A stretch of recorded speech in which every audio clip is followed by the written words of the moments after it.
Hello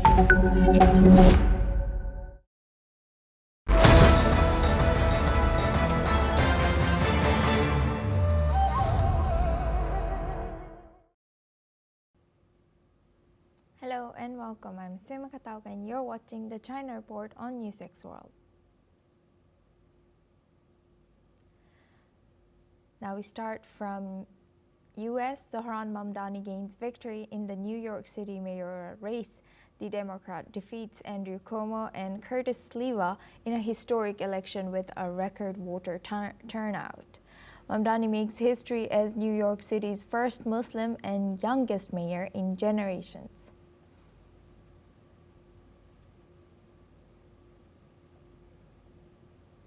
Now for this discussion, we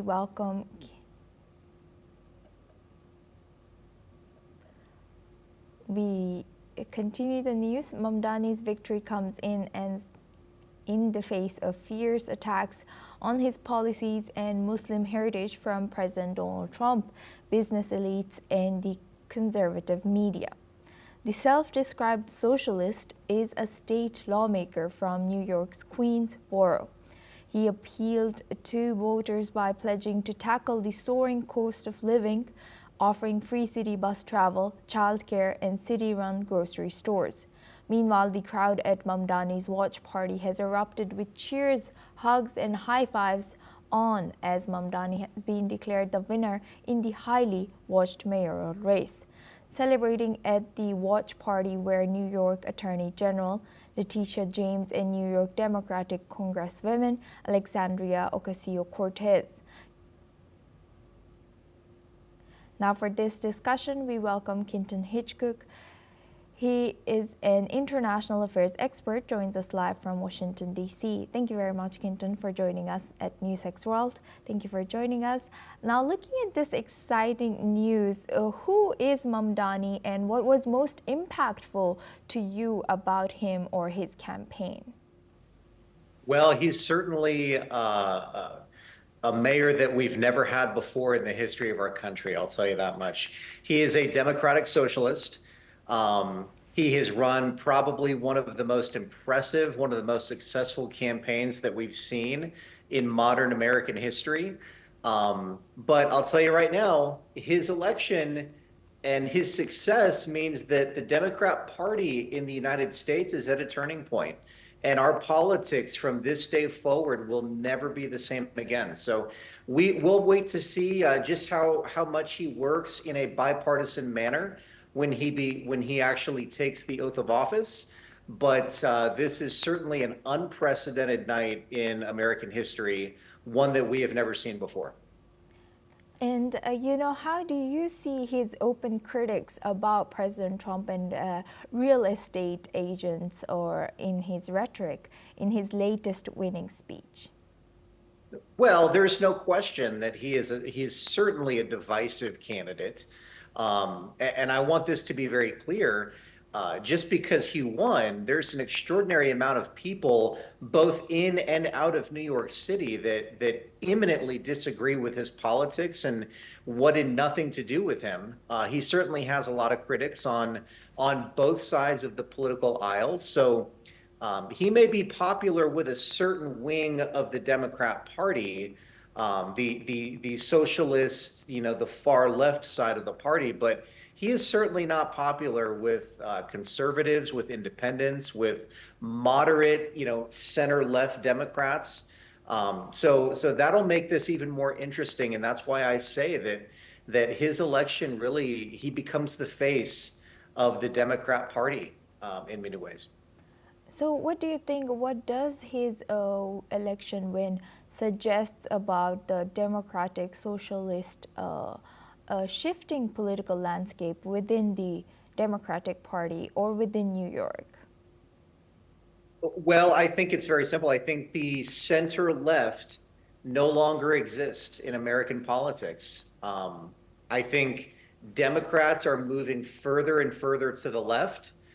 Republicans, in some aspects, are moving further and further to the right. So what does that mean? That means that our politics are becoming polarizing. They're becoming much more divisive, a lot of hateful rhetoric spewed at either side.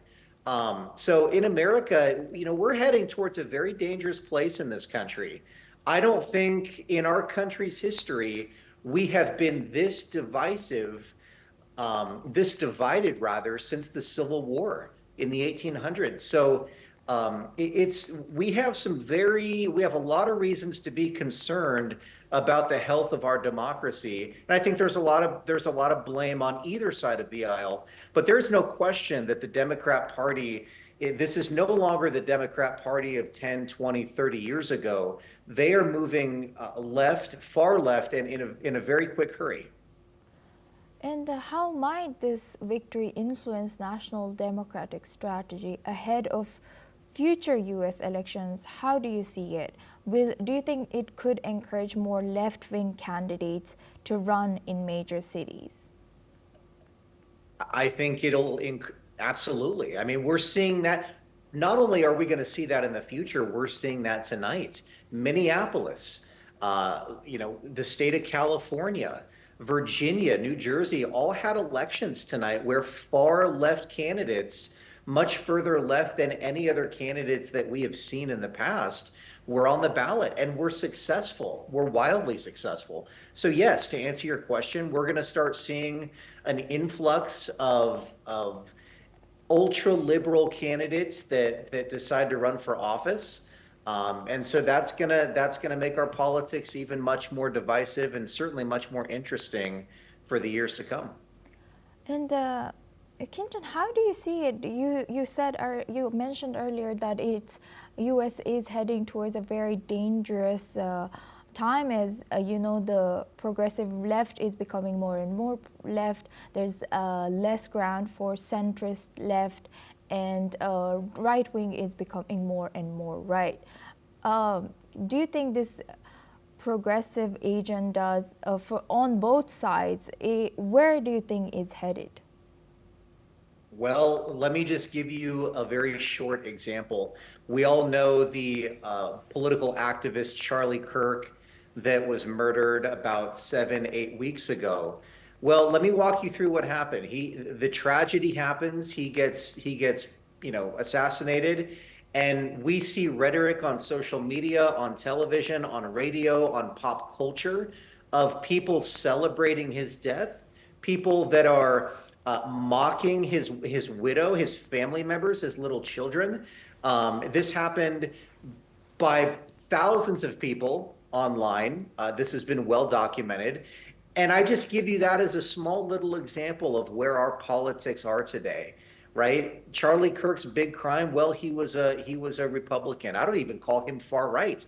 He was a Republican that was outspoken on a number of different conservative issues.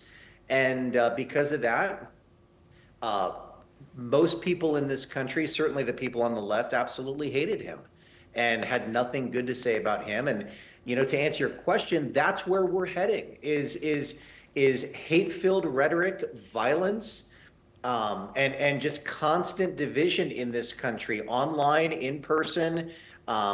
So America has to do some soul searching.